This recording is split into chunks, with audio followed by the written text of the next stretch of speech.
This week in English, we are going to be looking at figurative language. Figurative language is often used by writers to help create more detailed images in the reader's head. The first way that you can use figurative language is to think about personification. This is where you give human characteristics to something non-human. Here's my example. Lightning danced across the sky. As we know, lightning can't actually dance, but the way that it's moving may look like dancing. So this is personification. Another type of figurative language is alliteration. This is where adjacent or close words begin with the same letter. My example is glorious God. Both my noun and my adjective begin with the G. Another type of figurative language is a simile. Similes are used to compare different things using either like or as.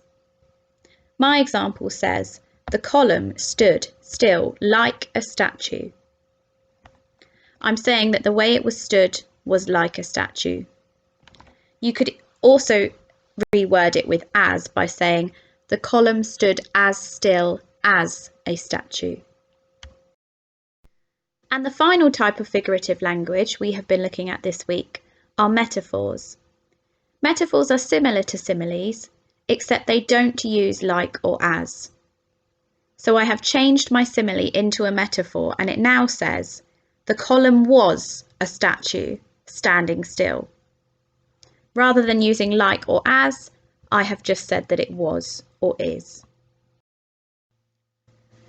For maths this week, we have been looking at measurements of length.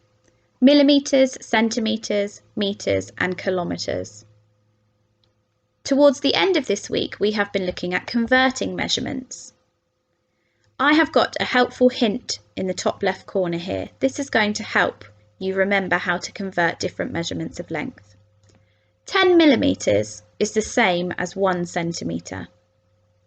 100 centimetres is the same as 1 metre, and 1,000 metres is the same as 1 kilometre. These facts are very important, and in Year 5 you should know these off by heart. Using those key facts on the left, I can then have a go at figuring out trickier conversions. If I know that 10 millimetres is the same as 1 centimetre, I should be able to figure out what 40 millimetres is the same as in centimetres. If I know 100 centimetres is the same as 1 metre, I should know how many metres there are for 300 centimetres. If I know 1,000 metres is 1 kilometre, I should be able to figure out what 6,000 metres is the same as in kilometres. Here are my answers. 40 millimetres is the same as 4 centimetres. 300 centimetres is the same as 3 metres. And 6,000 metres is the same as 6 kilometres. Now I have both of those answers, I can now figure out the even trickier questions in the right in green. If 10 millimetres equals 1 centimetre, I wonder what 15 millimetres equals. If 100 centimetres equals 1 metre, I wonder what 450 centimetres equals. If 1,000 metres equals 1 kilometre, I wonder what 5,500 metres equals. Here are my answers. 15 millimetres is the same as 1.5 centimetres, or 1.5.